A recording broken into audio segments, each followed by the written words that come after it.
All I know is you're not selling anything. But Fed's not done, and I'm going to tell you why.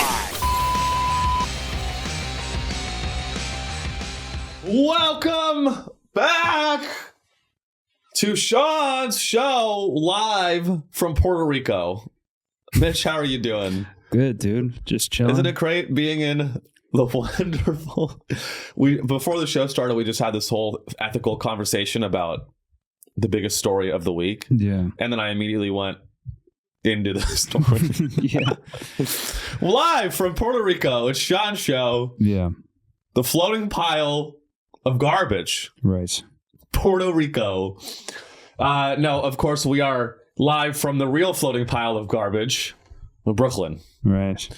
Yeah. Thank you for listening. I am so excited. I'm honored to have you as a listener. If you were listening to us, follow the show on Spotify. That would help us the most. And review the show. You know all the shit you got to do to help the show. I'm on the verge of a financial crisis. Much like the United States economy, I'm personally on the verge of a financial crisis. I've had to go back to Wall Street. So if you guys, it's going great. Yeah. I'm zooming out. I'm leveraging AI. I'm zooming. I'm dialing in. I'm drilling down. Every corporate phrase is like a sex position. I'm drilling down. I'm zooming in. Zooming out is, I don't know what that would be. Zooming out is like you zoom out, leaving the room on the pussy. Okay. You zoom out on the. I'm taking a 30,000 foot view. Mm-hmm. Let's just look at the situation from 37. You know what? That's really what's wrong with the American economy these days is everyone is looking at things from 30,000 feet. You know what you can see from 30,000 feet? Fucking nothing. Okay. What do you mean 30,000? What would that look? How does that work? It's like a high level view. Okay. So like people are looking too far away. Let's say you want to evict a Puerto Rican family. Okay. Right? I do. And you're on a Zoom call and you're talking about we have this property and hey, there's this Puerto Rican family and we need to evict them. Right. You might say, you know, Sean, I know that like the specifics of evicting this family is complicated, but what if we took a 30,000 foot view? Now it just looks like a building. Right. Okay. And now we can evict the family. Okay. So you're basically saying that people, when they view politics, they're not looking at they're looking at too big of a picture. They zoom out so much that they forget what they're even looking at. Okay. But it's going, I'm making that bread. Yeah. What does your job actually entail? You're a consultant, financial consultant? I mean, you know, people bring me in and I sort of do sort of a comprehensive analysis of their marriage, and I advise them on whether or not they should get a divorce. Okay. And more often than not, I am telling them to get. Okay. I break up families. All right. In a lot of ways, I'm doing a lot of good for the world. Sounds like you're just a marriage counselor. I'm a marriage counselor for businesses. Okay. It really doesn't matter what I do. I am a cog in the machine. Beautiful. I'm a cog in the machine, and my point is you got to review the show so I can quit that job and do this full time. That's really the dream. So thanks. Let's get into it. The biggest story of the week is obviously Trump at MSG, and no, I'm not talking about Trump eating Chinese food. Trump went to the Madison Square Garden, the center of the universe. It really is it really is the center of the universe, and had a whole cast of characters open for him at the Madison Square Garden. Yeah. I was not invited, which I was a little offended by. I did send my tape to the booker, and I was ghosted, which I was a little offended by because I think I would have had some great comments to make at MSG. So, but it's the height, and again, if you're a new listener, you should know, like, I made a bunch of like posts I made fun of Elon on my Instagram. I made like a bunch of like funny fun of Elon's, which we're going to talk about and we're going to watch. We're going to watch Elon open for Trump at MSG. Like, what kind of reality are we living in? I like, they're all like, it's like the whole world seems, the whole political and media world seems to be adopting the culture of stand-up comedy. Did you see Elon open for Trump? Like, what? Yeah. That's a crazy... Dude, did you know what I mean? It's like that sounds like something that a stand-up would say. Like, dude, did you see Joe open for Joe? Mm-hmm. Did you see Bill open for Joe? It's like, dude, did you see Elon open for Trump? It's a wild time. And this is I mean, you know, Trump at MSG really, I think, is the apex of the circus. And I want to clarify, I've never voted and I never will. I always want to say that up front. I made fun of Elon, and everyone in my comments was like, "Oh, are you a white guy for Kamala?" I was like, "No, I'm not a white guy for Kamala." I'll be very clear. I'm not a white guy for Kamala. I'm not. I'm a white guy for anarchy. Boom. I'm a white guy for coffee. Right. I'm a white guy for peace. Hey, I'm a white guy for peace, Mitch. Beautiful. But so with that in mind, and you know, the spirit of making fun of everyone, do I make fun of the left enough, Mitch? Or do I focus on making fun of the right too much? I feel like you make fun of both. Okay, all right. I don't know. I'm trying to be balanced. Today's episode will feature criticism of the right. Yeah. And if you're on the right and you listen to the show, that's okay. And I would hope that you understand that we're all unified here at Sean Show. We're a one cohesive body of retards. Mm-hmm. So let's pull up let's get this Elon speech. Okay. And we're gonna listen to it, and we're going to listen to our overlord talk about this is one of the wealthiest men in the world.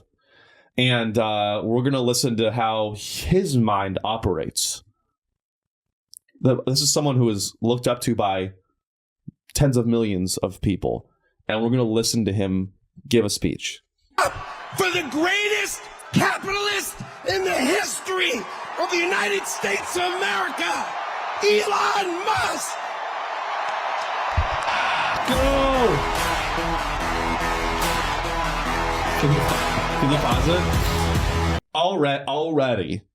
I mean, the music they're playing is like free for commercial use. Yeah. From Epidemic Sounds. Yeah, it does sound like it's copyright free, probably. I feel like I've seen that on a Ford commercial or something. It is. It's the new Ford, new Ford F-150 truck. Like, you can just imagine a truck going over dirt to that song. Or like a YouTuber's channel that like turbos monster trucks or something. Already it's and that's because and the funny thing is, a lot of songs that are played at Trump rallies are free for commercial use music because a lot of artists sue Trump every time they play a song. Every time they play a song at a Trump rally, that artist, and it becomes a story.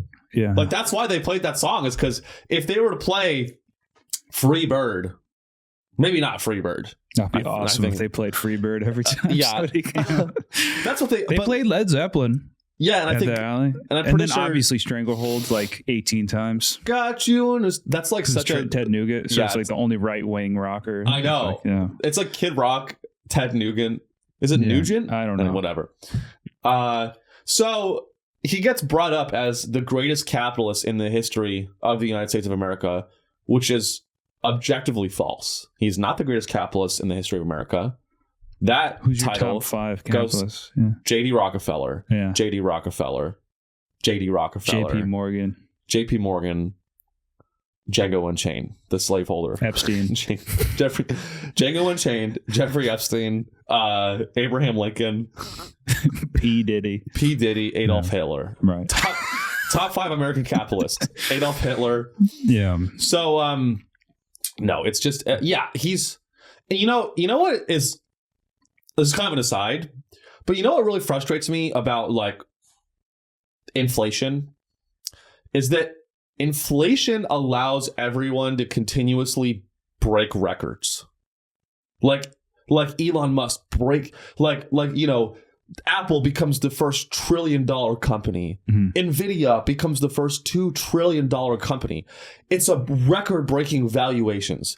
It allows, when you really look at it, these values are not like on a real basis. So whatever, you know what I mean? Like not on a nominal basis. I don't know. Do people even know what the fuck that means? These records are not being broken. And, you know, it's like, we need to realize that every year, if a record is being broken every single year, it's not a really important record. The records mean fucking nothing.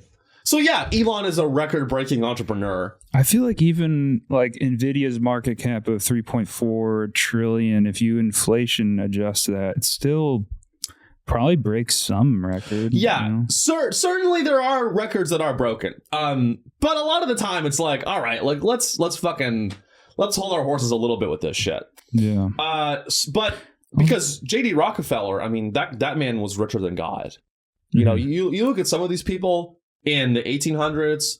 That's when... Yeah, I guess GDP percentage maybe would be a better way to like slice that up.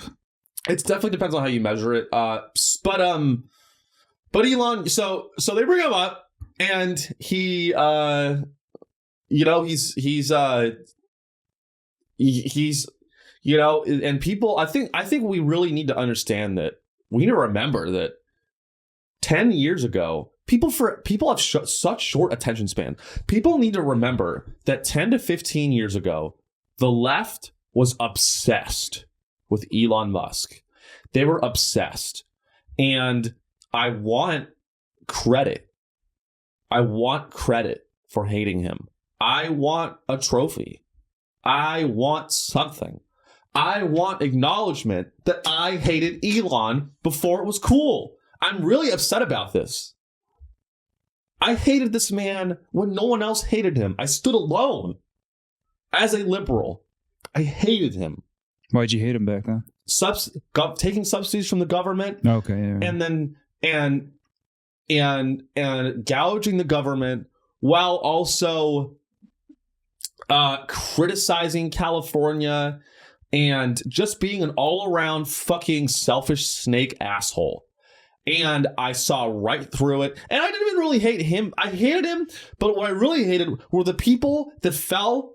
Honestly, I didn't even really hate Elon because he had a trick. His trick was that he's a sustainable entrepreneur. Mm-hmm. He cares about the world. That was his whole thing with Tesla. Yeah. I care about the world.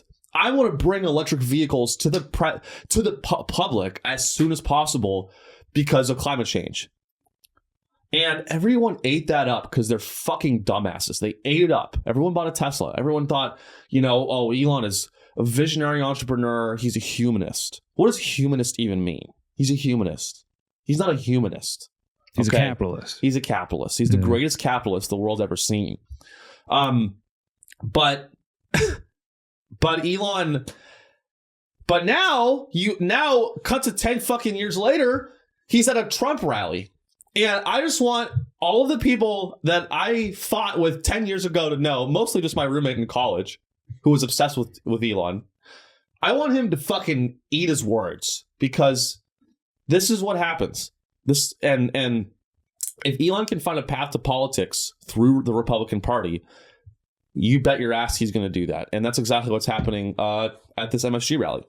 So let's take I'm confused about Elon's involvement with Trump's campaign. He's playing a part. You say a path to politics. I think he's going to have some position in the whatever you call it, the office, the cabinet. That's yeah. Well, I yes, that's right, and we're going to talk about that too. So what's fucking crazy, dude, is that Elon, and this is just, you know, and what we all know politics.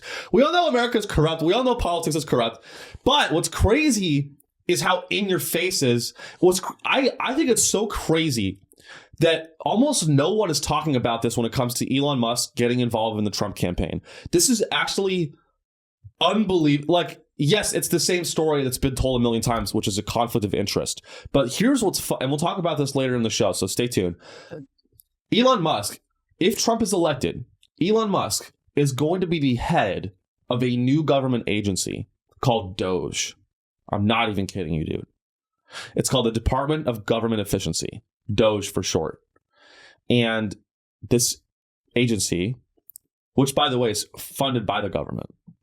This is how retarded Elon Musk is and how idiotic and how stupid his platform is. He goes, hey, there's so much waste in the government and I want to cut spending.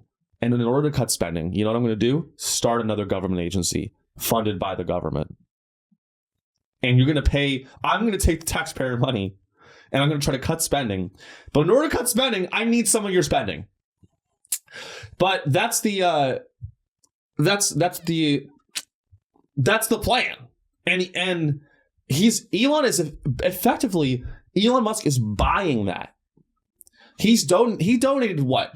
$150 million to the Trump campaign? Who knows? Donated a lot, yeah, something like that. It's a lot. Elon Musk donated hundreds of millions of dollars to the Trump campaign. And then if Trump gets elected, Elon Musk gets to be the boss of a new government agency that's responsible for cutting government spending. It is such an obvious conflict of interest. He's buying his way into power in the government. It's an unelected position.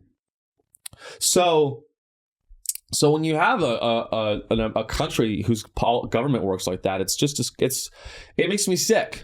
It really makes me sick. What happened to the good old days? You know what I mean? What happened to the good old days when we had a real democracy? You know, we had a real democracy where property owning men decided who was in power. What happened to that? Now everyone gets to vote. Mitch, did you know that even Puerto Ricans get to vote? Actually, I wasn't quite sure about that. They get to vote too. They vote. That to me is ridiculous. Let's watch this. Let's watch his a little bit of his speech at MSG. Epidemic sounds.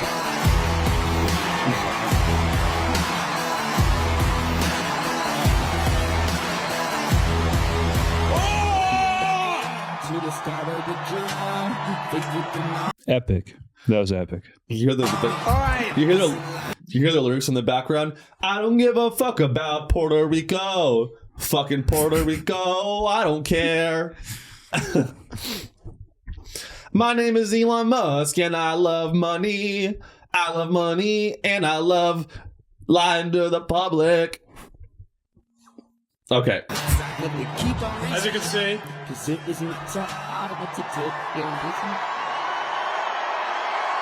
I'm not just MAGA. I'm dark, gothic MAGA. Pause it. What does that even mean? Elon Musk, no one knows what dark MAGA is. Do you know what dark MAGA is? We were trying to figure it out last time. Wasn't it like basically? I think it mostly boils down to just wearing like black. Instead of red, it's black. It just boils down to a fashion statement, I guess. It's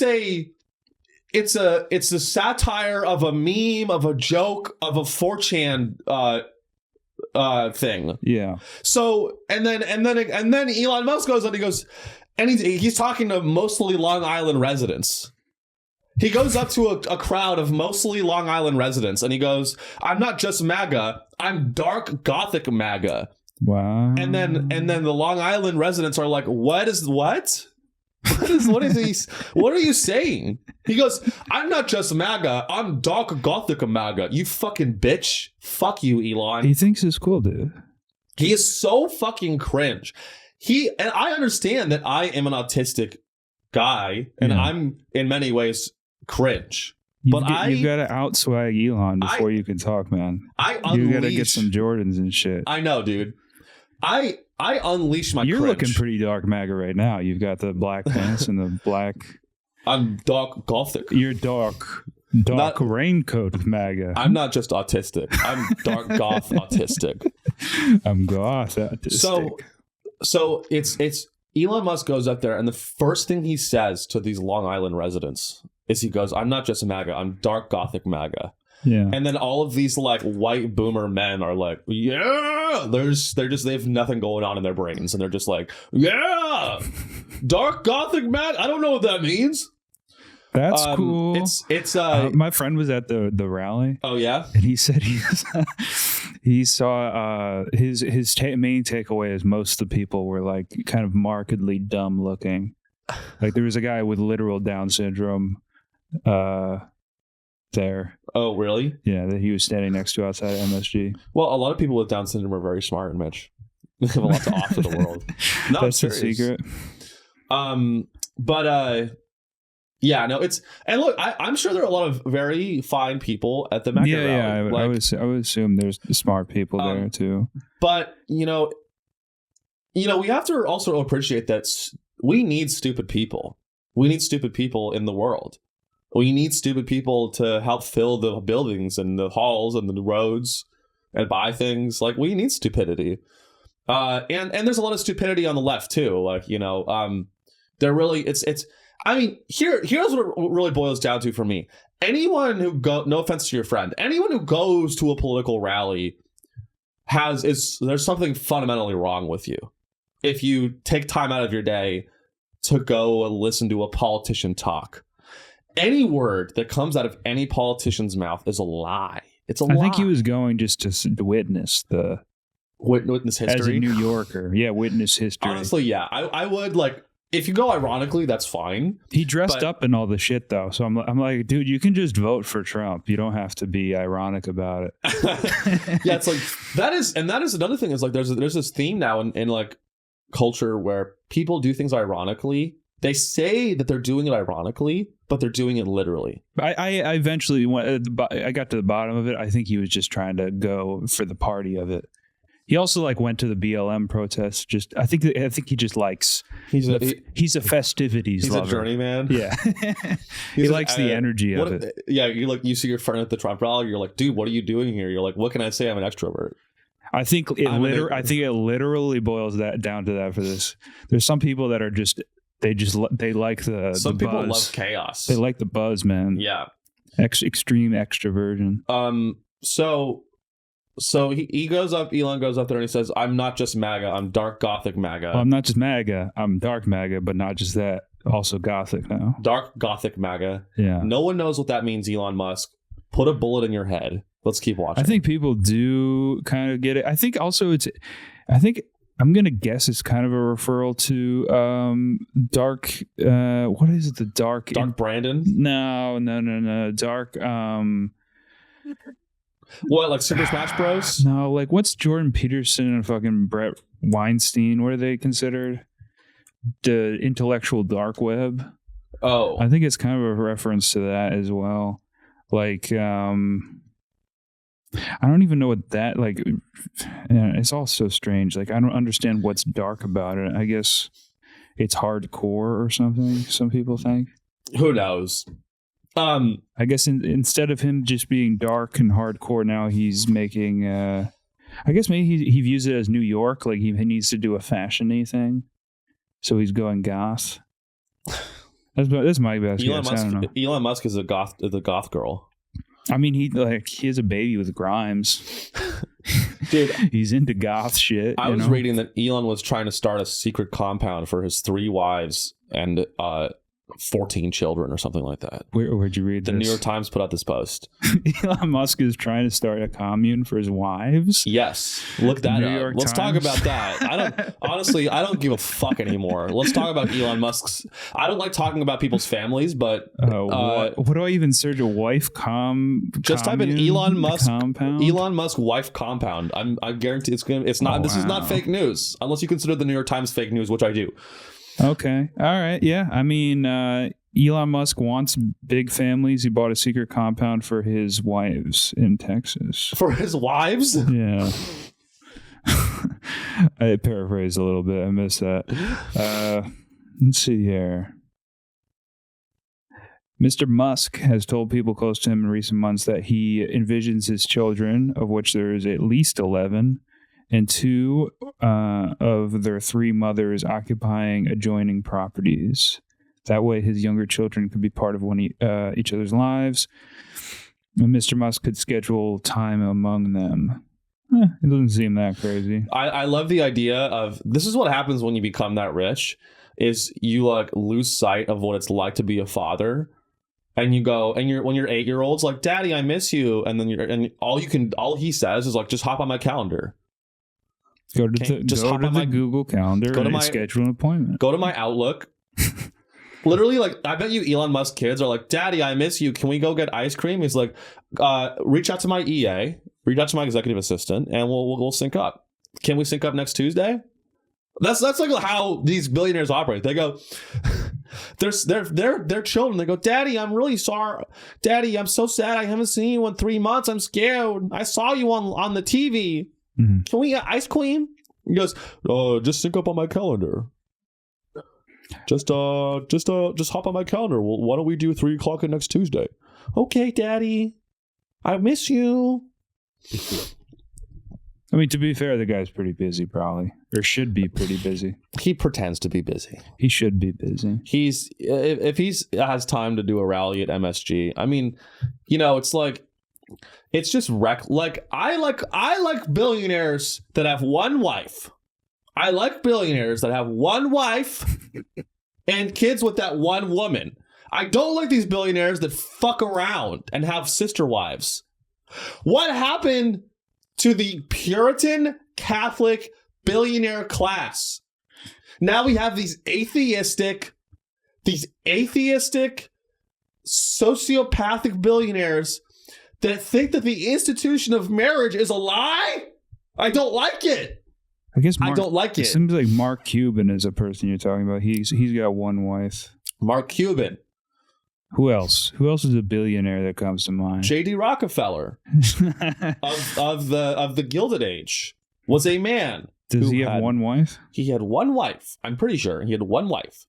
He was a very strict father. I like a strict father billionaire with one wife who he abuses emotionally. I like a billionaire who respects the institution of marriage and understands that what's important in life is to discover oil and create technologies around oil field exploration and have a wife with 3 children, 2 boys and a daughter,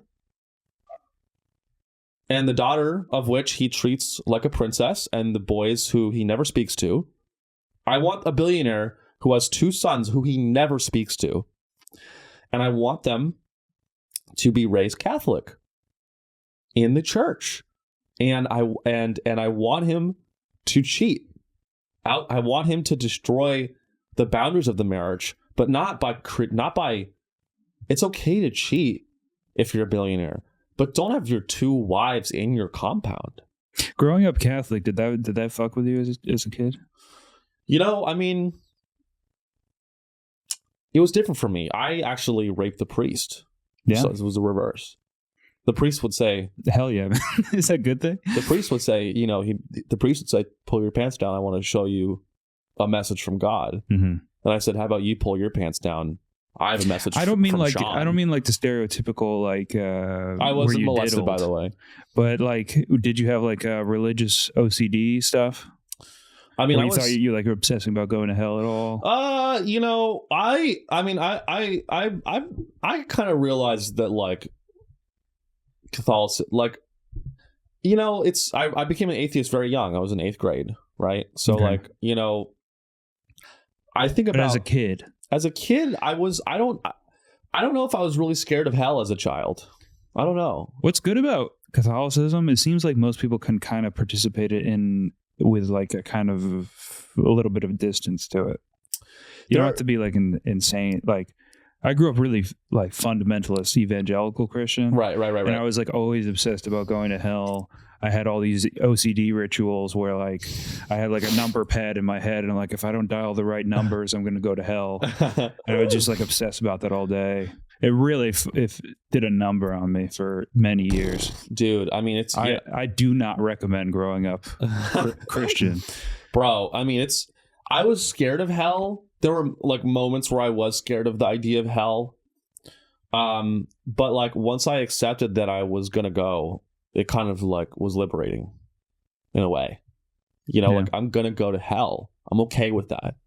I'm ready to kill the devil. When I get to hell, I'm going to kill the devil. That's an interesting strategy. I'm going to send the devil back to earth. I don't know where you go when you die in hell. Back to heaven. I'm going to be so bad that the devil's going to fly back to heaven and apologize. Ask for his job back. Like, hey, like, I'm really sorry about... What did the devil do anyway? How did he get dispelled from heaven? Was he he was initially an angel, right? Yeah, he was one of Christ's, God's angels. Yeah. And then Lucifer, right? Lucifer. Yeah, he was like the band leader, like the front man. Of the angels? Of the angels, yeah. How's angels? Yeah. Selling meth? Did he get kicked out of heaven for selling meth to all the other angels? I'm trying to... I believe he like... Didn't he like insult God? He wanted to be worshipped instead of worshiping God. So it was like a mob hit. It kind of was like a mob hit. Yeah. Basically, it was like, look, God, I'm the new God now, bitch. He wanted to do a coup against God. So it was a failed coup. Yeah. Honestly, I wouldn't be surprised if Lucifer was CIA ops. He's a CIA op, dude. It's an interesting take. And then God was like, nah, I want to fucking banish you, bitch. But, so... In any case, He did have followers. That is interesting. I was sort of just like saying it was a coup, but I guess it was a coup because it wasn't just Satan that wanted to be worshipped. He and his followers. So he had a little pack of... Anyways. I was a Satanist for a while. I was a Satanist. Yeah, I was. That's interesting. I didn't believe in evil. Satanism is actually very cool and fun. Okay. No, Satanism, it's about you know what the first rule of Satanism is? You want to talk about Satanism? Don't talk about don't talk about God. The first rule of Satanism is actually the golden rule, which is that you should treat others how you want to be treated. You want to know what the second rule of Satanism is? What? Only fuck goats on Thursdays. Mm-hmm. And the third rule of Satanism is I think it's something that's like, no, like Satanism is about earth. It's about like eating soil. It's not even like evil. It sounds to me like you weren't really. No, I know about Anton LaVey. Okay. Like there's like he was a guy I don't know his name. He was like the father of modern Satanism, and you know it's Satanism is like it gets a bad rap because of its association with Satan. Yeah.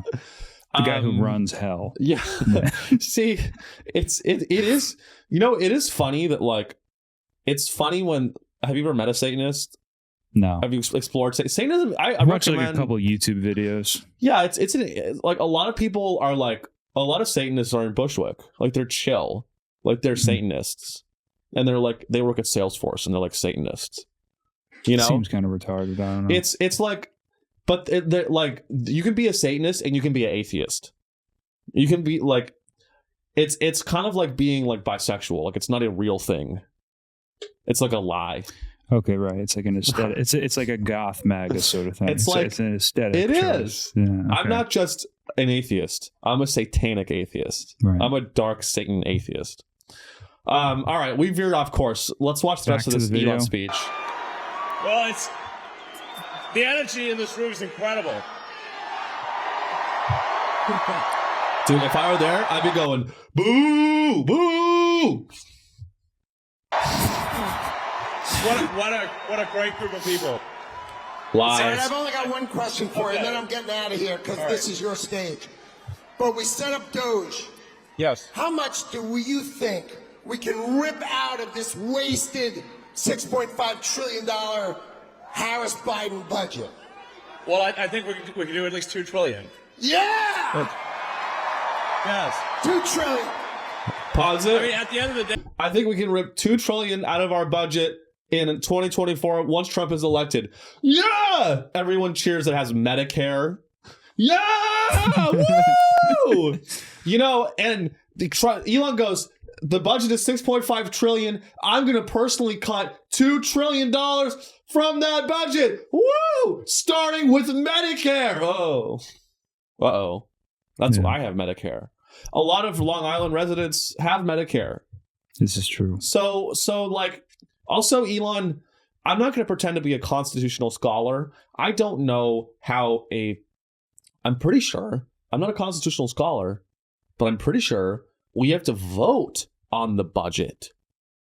It's not like if Elon is elected to this agency that he has unilateral power to cut the budget in whatever way he sees fit. Am I wrong on that? I don't know to the extent in which the government is actually wasting money. And I don't understand like what falls under the federal budget that he's talking about. And I think it could be feasible that there's lots of waste that falls. Certainly there is a ton of waste. Yeah. Ton of money is being wasted, particularly on Tesla subsidies and SpaceX subsidies and contracting with Elon Musk. And this is what I was trying to get to. Putting Elon Musk in charge of cutting the federal budget while he is receiving billions of dollars from that same budget for his private corporations is fucking crazy. Mm-hmm. That is fucking crazy. And it's like putting the fox is in the hen house. The fox is in the hen house. The autistic man is at MSG. The sociopathic, gothic, autistic man, the nerd is in the retard's house. The nerd. Okay. What? I don't know where Elon Musk came from. I mean, he's from South Africa. He's an African American. Elon Musk came from apartheid South Africa, where his father had an emerald mining company, which he denies. And I also maybe who knows if that's true or not. I don't know. I don't want to spread misinformation. Maybe Elon Musk's dad didn't mine emeralds. We don't know. But in any case, it's I don't want to dissect it. We'll actually watch a good chunk of it right now. But it's just the guy's insanity. The guy is drunk with power, and I don't wish death on anyone. Continue. You're being taxed. You're being taxed. All government spending is taxation. So whether it's direct taxation or all government spending, it either becomes inflation or it's direct taxation. Your money is being wasted, and the Department of Government Efficiency is going to fix that. We're going to get the government off your back and out of your pocketbook.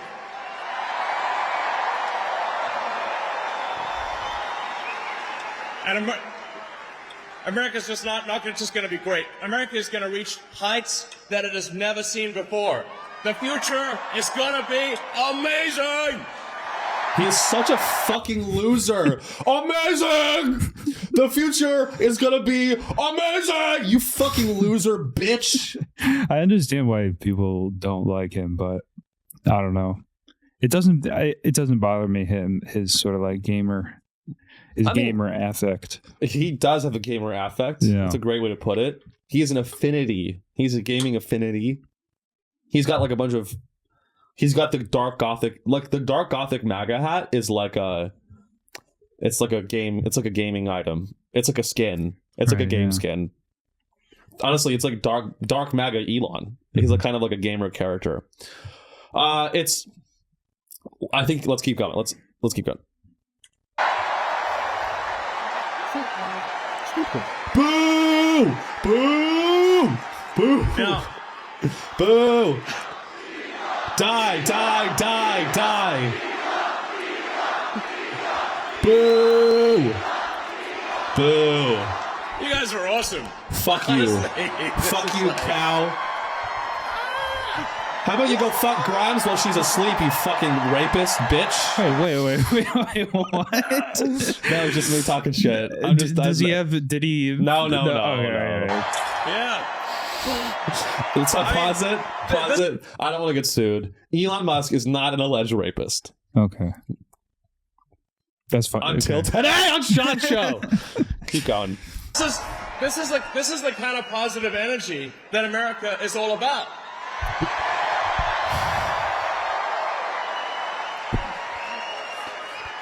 Ugh.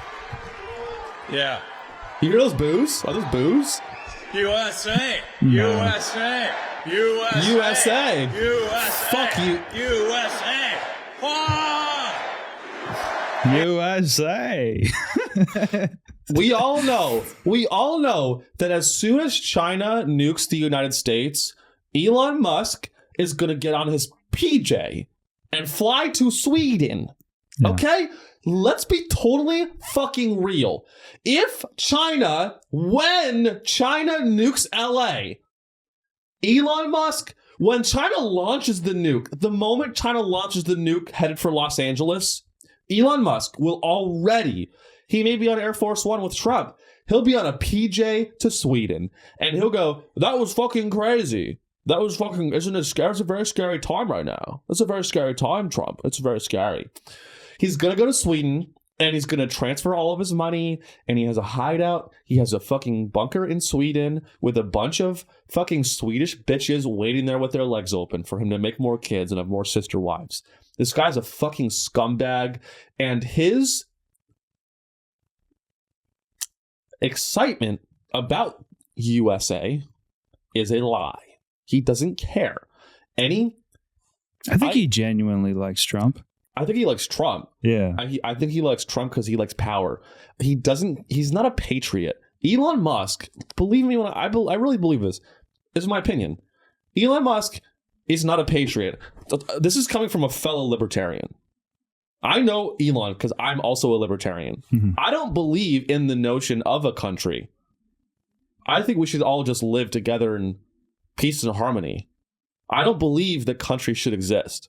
Elon Musk also doesn't believe that countries should exist. He is sucking. He's been outspoken about the border.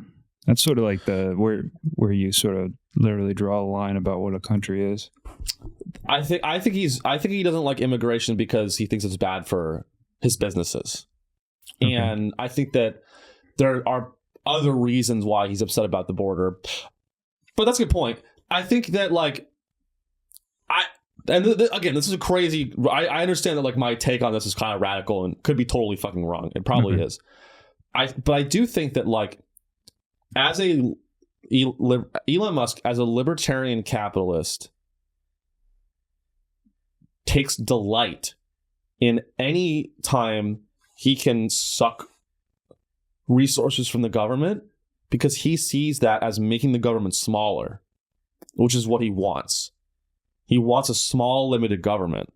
So anytime he takes Tesla subsidies, or he takes subsidies for SpaceX, or government contracts for Starlink, he enjoys that because it means that the government is less powerful.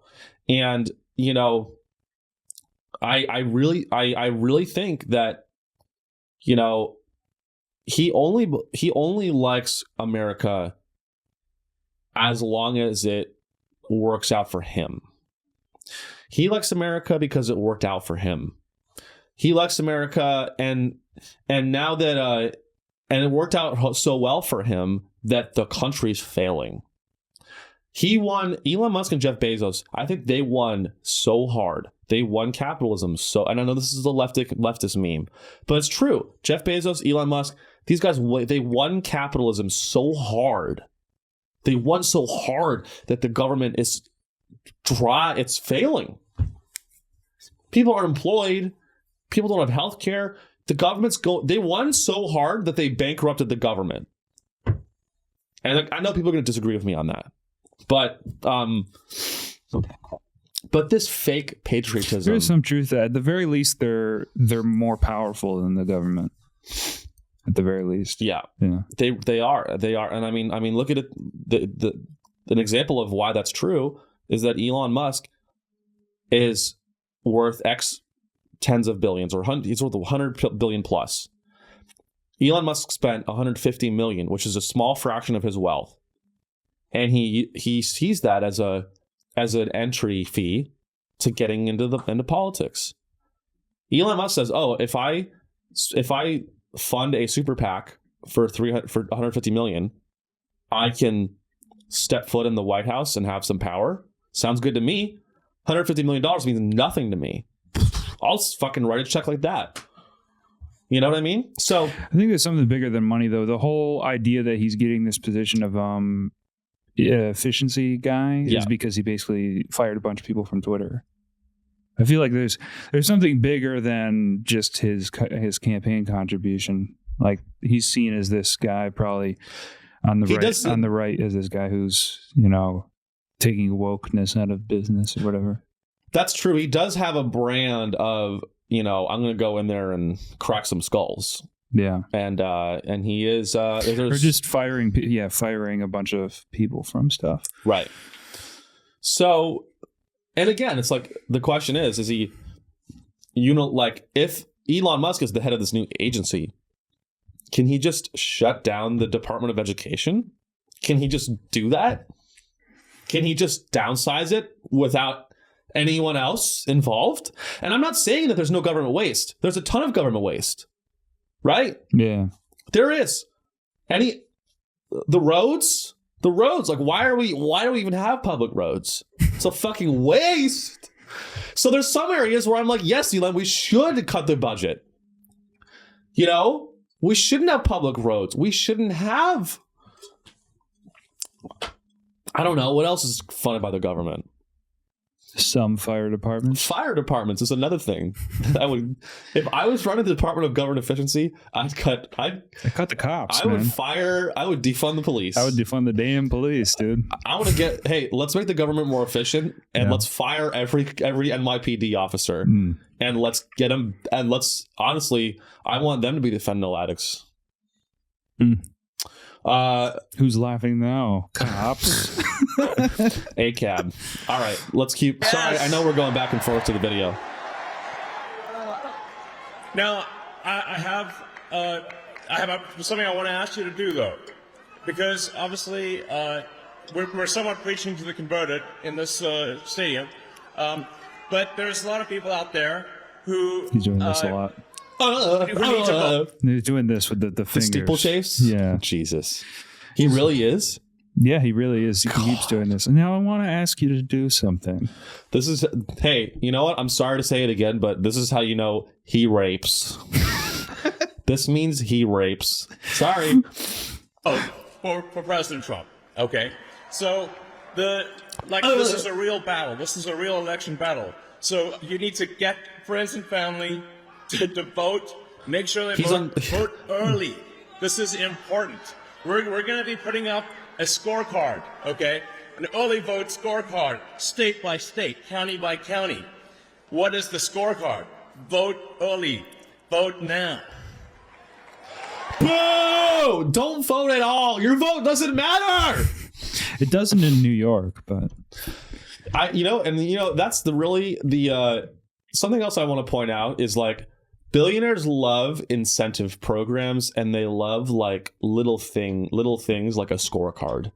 We're going to do this. Hey, Mitch, I'm actually doing this new thing with Sean Show. We're going to have a scorecard about the number of listeners every week. Mm-hmm. And, every 10 additional listeners. You got to do that with the questions on the Facebook group. I do. Yeah. Actually, that's a great billionaire strategy. So actually on the Sean Show Facebook group, we're doing a little scorecard where every time you ask a question, you get a point. Mm-hmm. And you can redeem 10 points, and I'll personally come to your house and murder your family. But you literally give people $5. I do. Yeah. I mean, again, I have a lot of billionaire tendencies. Mm-hmm. That's why you dislike Elon so much. And, people are going to, my haters, I have a lot of haters, Mitch. Mm-hmm. My dad, my mom, my closest family and friends. A lot of my haters, they go, you're just hating Elon Musk because you're jealous. Yes, I am. I'm very jealous. I'm very jealous of a man who runs SpaceX, Tesla, some of the most iconic brands in the world. I'm jealous. I'm not going to lie. I'm jealous of him. I'm jealous of his sister wives. He has sister wives. You keep saying, what does that mean? Oh, I guess just as a phrase for multiple wives that are like all friends. Word. That like hang out. Mm-hmm. That's a bunch of wives that like hang out. Okay. It's very popular in certain countries. But we won't go there. That was kind of fucked. Sorry. You just keep watching? No, that's the end of the speech. We're done with that one. He's got a lot left. Oh, he has a lot more left? Oh, shit. All right, let's watch. 1 minute left. Yeah, we'll just watch the full minute. Yeah. Yeah. Boo! Boo! Make the margin of victory so big that you know what can't happen.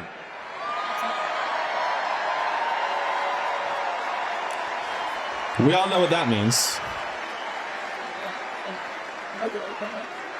Massive, overwhelming sweep of every swing state, and even some of the states that people don't think are swing states. Massive, crushing victory. Get everyone, friends, family, people on the street. Put the signs up, put the hat on. Let's go.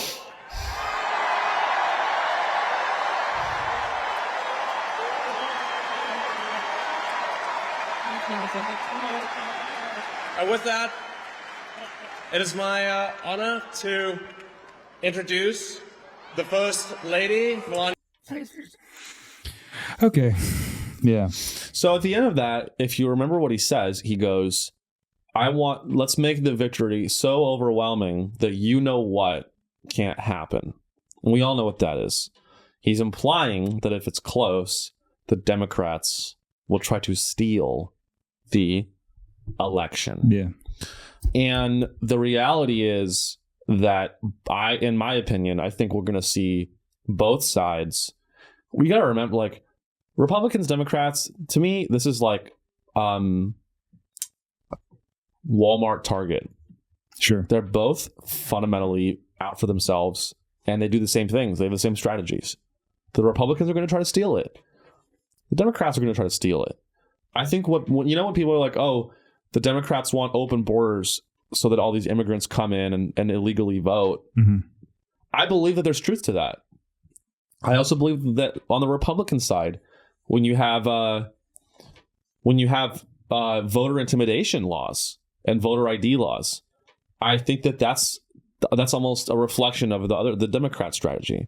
So I don't know, man. You have, like, both sides are going to try to steal it. You know what it really is? I'm sorry, I'm just kind of talking this out, but you know what it really is?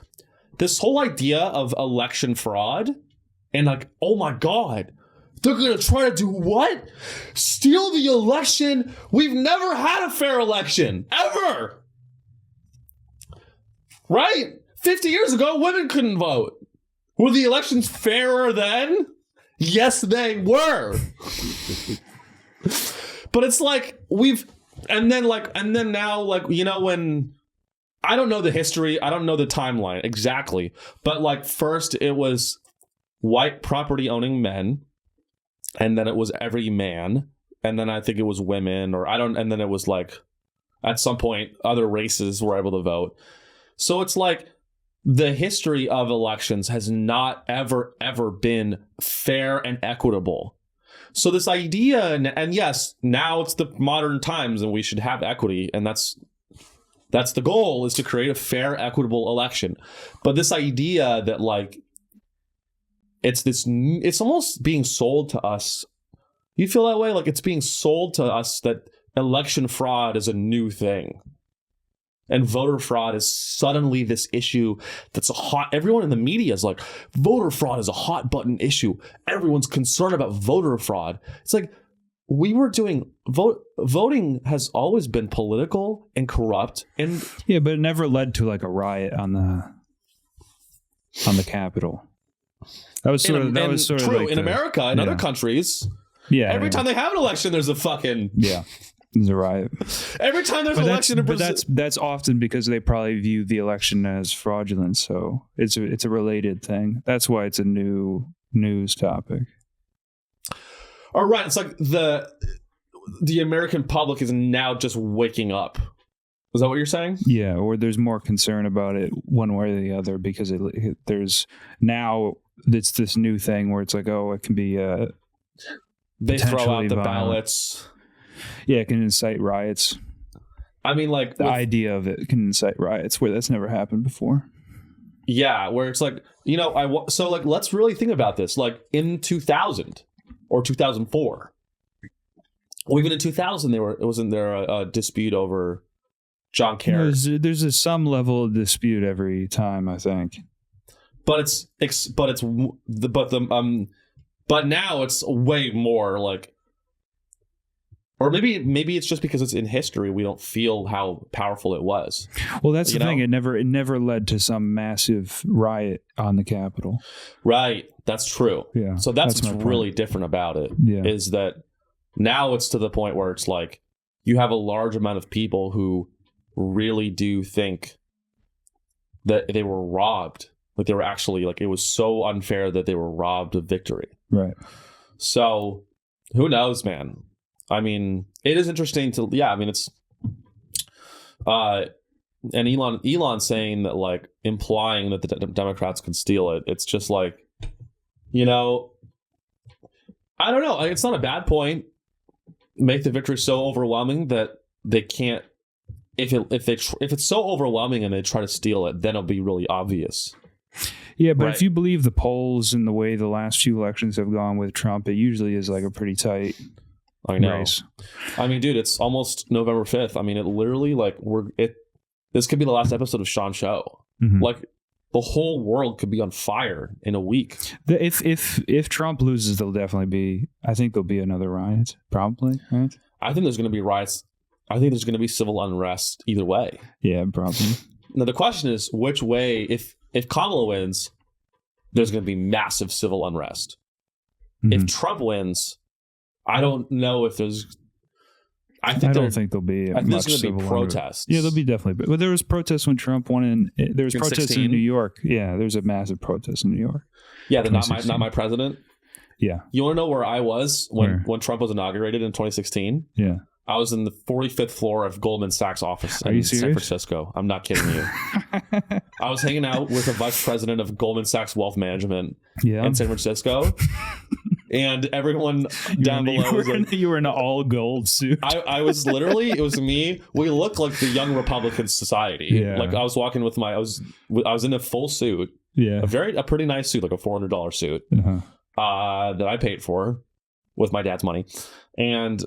It was like me and 12 other white dudes, and we were visiting all of these investment banks. Yeah. And we get dropped off and dude, we went to the Goldman Sachs office in San Francisco is in the Transamerica Pyramid, which a third of which is owned by Trump. Did you see any of the protests outside? Yeah. While you're trying to have this meeting? We were in these black SUVs and they dropped us off. I'm in college, and we get dropped off, and literally everyone is like, "Not my president! Not my president!" And there was like our tour guide was like, "Yo, go, fucking go!" And we literally had to push through a blockade to get into the building. And then when we get in there, it was very quiet. They had really good insulation on the Transamerica Pyramid. And then we go up this elevator. It was really something else, man. I'm literally just looking up the pyramid. I want to see what it looks like. I think I have some photos. Beautiful building. It is a gorgeous building. It is look like something that Trump might have built, though. Trump owns a third of it. Yeah. I don't know if he still does, but that's why people were outside that building. It's because people were literally outside the building we were going into because Trump owns a third of it. So if there's anyone who's a both sides kind of guy, is me. Like I like both. Like I think both sides are bad. Like I've seen both sides. I actually love both sides. If I could do 2 votes, I would vote for both. Can I do 2 votes? Yeah. That's so funny. You're like, hey, the elections, the voting isn't fair. I voted twice. What? Yeah, 1 for each. What? Bro, I can't vote because I just wish I had 2 votes. I just love America so much, and I love democracy so much. I want to vote for all the parties. Yeah. Okay, let's You know what would be great is if like Elon, Trump, RFK, Tulsi Gabbard, and then like you also had Kamala Harris and Joe Biden on the team as well. You just get everybody to govern at the same time, kind of like the Senate. But instead of a president, we organize, two sides of the executive branch. That's kind of a lot of European countries do it that way. Yeah. They have a bunch of they have the party that has the majority party has like 35% control, and then these other parties have 20 and 10 and 5 of the executive branch. I don't know. I think the Senate or something, or they're the Parliament. I think the Parliament. But let's do one more story. We'll wrap up here, and then we'll move into the Patreon. Join the Patreon, link in the description. I want to wrap up. What else do we have on there, Mitch? We've got the Silicon Valley one. I'm gonna save the blocking out the sun. I want to save for the Patreon. Nikki Haley. No. Nah. Ex Google CEO urges U.S. Army to replace tanks with drones. No. Democrats and Republicans split on Israel's responsibility for war escalation. Want to do that? About 6 in 10 voters say the Palestine militant group Hamas, the Iranian government, and the Lebanese militant group Hezbollah have a lot of responsibility for the escalation of the war in the Middle East. Roughly 4 in 10 voters think the Israeli government has a lot of responsibility, and about 2 in 10 say the U.S. Yeah. Let's do this. Let's wrap up with that. So, what do you think about that? So there was a poll. Let's hear the numbers again. There was a poll that came out. Yeah. Basically, 6 in 10 basically say it's Hamas and Hezbollah. They blame Hamas for the war in Iran. And then 4 in 10 to think it's Israel. And then 2 in 10 says it's the U.S. So the U.S. shares some blame for the war? Well, 2 in 10 people polled, I guess, view that it's the U.S. has a lot of responsibility. So that's interesting to me that only 2 in 10 feel that the U.S. has a lot of responsibility. Yeah, that's pretty wild, right? But maybe I'm biased. I mean, I think a lot of people just don't. I mean, I feel like that poll is crazy. That's why I highlighted that. I was like, wow, it actually kind of surprises me. But it's this is a lot. There's a lot of, I mean, to kind of bring it all together. There's a lot of people that are not going to vote for Kamala because of Palestine. Yeah. A lot of people are a lot of my friends. Oh, really? Yeah. Are they like single issue voter, kind of like, I can't vote for someone whose administration is committing genocide? I think they would never consider voting Republican. And then they just feel that they can't vote for a Democratic candidate that would perpetuate that war, right, and also doesn't give a fuck about like healthcare or any like traditionally progressive values, Yeah. I mean, it's I don't blame them. Like, how could you, if you're like a true, like you have, some sort of integrity as a person on the left, and you care about like healthcare, you care about making the society more fair, etc. She doesn't really do any of that. She's not a very exciting. She's not like Bernie, where it's like this exciting left-wing character. That's true. And it's like, I've always been a guy I've been a staunch non-voter. Yeah. And I will say that the guys that got me the closest to voting are Andrew Yang, because I resonated with his autism. I resonated with Andrew Yang's weirdness. He also just said, "I'll give you an envelope of money every month." Well, it's like he did like the thing that Kamala's doing for black guys, for everybody. It's like, how can you not? He's like, if you vote for me, I will just straight up give you Bitcoin. You know where I think Andrew Yang fucked up is that when he was in the Democratic primary debates, he like cringed out. He like when they were like Andrew Yang, I remember they were like. In 2016, they were like, Andrew Yang, you've said that you want to give $1,000 to every American.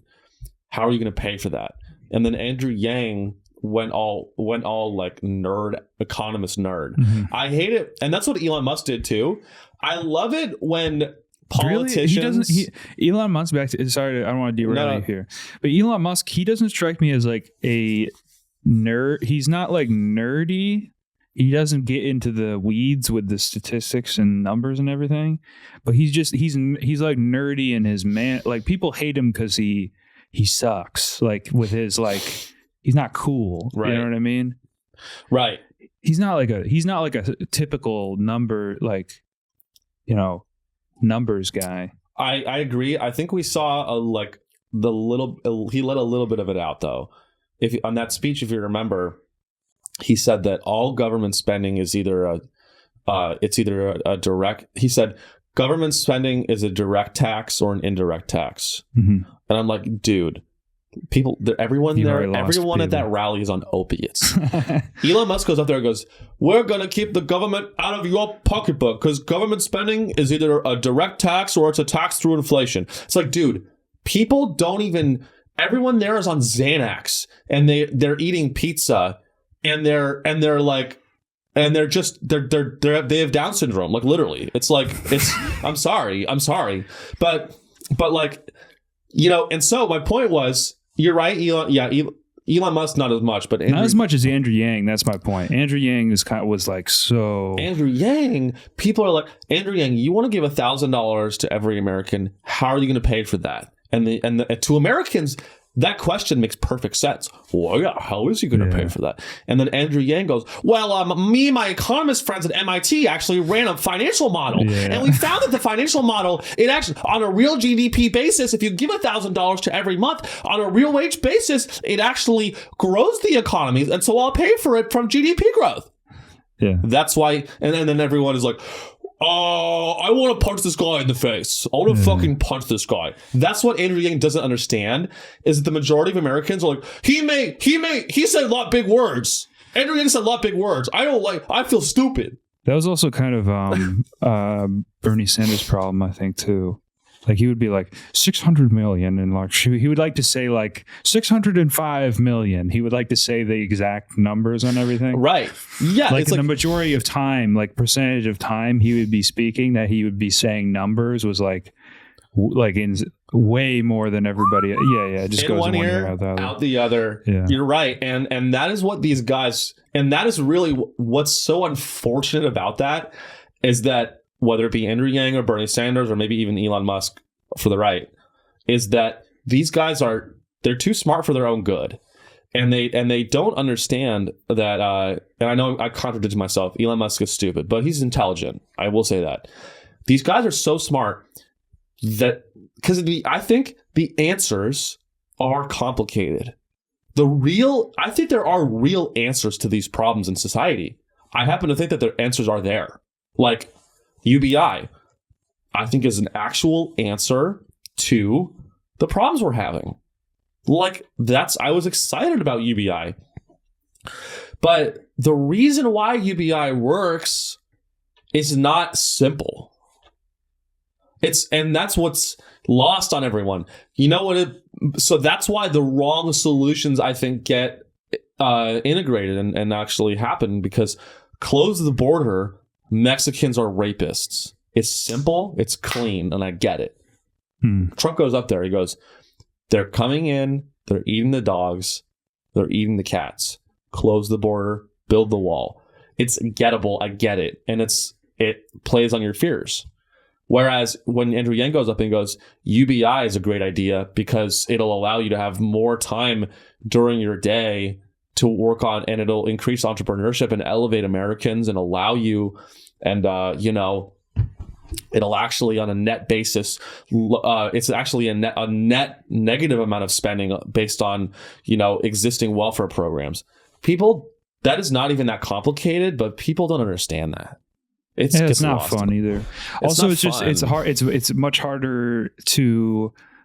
He tried to call it the freedom dividend. That was like his way of, right. And every time he would say it, he's like, "We're going to call it the freedom dividend," because like freedom really reads well with people. Like every time he would qualify why he's naming it, you know what I mean? Because he's like, I forgot that it was called the freedom dividend. Yeah. But also, people hear dividend and they go, "That's a Jewish lie. That's some Jewish that freedom. No, you can keep your freedom dividend, you Jew rat." It's like, what?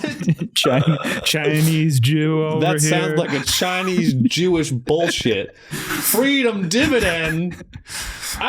Dividends are for Jews. But building the wall is like it's very explicitly like a thing that you can wrap your head around as like this national, like we're strengthening our border. It very easily reads that we're strengthening our national sentiment. You know what I mean? As opposed to like doing this program that'll maybe help out a lot of people. Is like a nationalistic thing as well, but it's not. There's too many steps that you have to make to get there. Yeah, strengthening the border, like I was saying, like literally the border is the most like step one national sentiment. Yeah, and that's why I think these well-intentioned. Well, I don't know, and also Andrew Yang is still a politician, so I don't think he's that well-intentioned. But of those guys that almost got me over the line to like actually vote, it's crazy. If you can get me to vote, you're doing something. Because I will never vote. I will never vote. Bernie runs again when he's like 96. I'll vote. If Bernie runs again at 96 and he has Alzheimer's, I'll still vote for him. Bernie, they could reanimate his corpse. What if Bernie Sanders had a Neuralink? Ooh, that's tough. That's a tough one, right? That's a tough one for me. It's like he has more capacity with his mind, with his aging mind. But it's because of Elon. But it's Tesla hardware. So what do you do then? I kill him. You start killing. I grab my gun and I start shooting. It's gun time. All right, guys, that's our show. We're going to continue in the Patreon where we will talk about a bunch of entrepreneurs in Silicon Valley that want to actually change the weather. I'm not kidding. In the Patreon, we will be talking about, among other companies, an Israeli company that's raised millions of dollars to change the weather. I'm not kidding. Okay, I'm not. That's not a joke. That's actually something that's really happening. I have sources. Okay? And so in the Patreon, we will be doing that. Please join. Oh, fuck. I forgot to do the fucking questions on the Facebook group. I've been so busy. We can do I'm them on sorry. the Patreon. Well, I didn't ask the group for questions, so okay. I forgot. But next week. I'm sorry, guys. I fucked up. I'm really sorry. But thanks for listening, guys. Please like, subscribe, comment on YouTube. Follow the show on Spotify. Review the show on Spotify. It really, really helps grow the show. And I hope you have a good week. I mean, by the time you listen to this, power in the whole country, maybe you're listening to this show on a generator. If you're listening to this in LA after the election results happen and you're listening to this on a gas powered generator, Godspeed. And, I guess my advice would just be don't eat your kids. It's better to just kill them and die together than eat them to try and live in the anarchical society. So that was it. This is Sean's show. Thanks for tuning in, guys. See you later.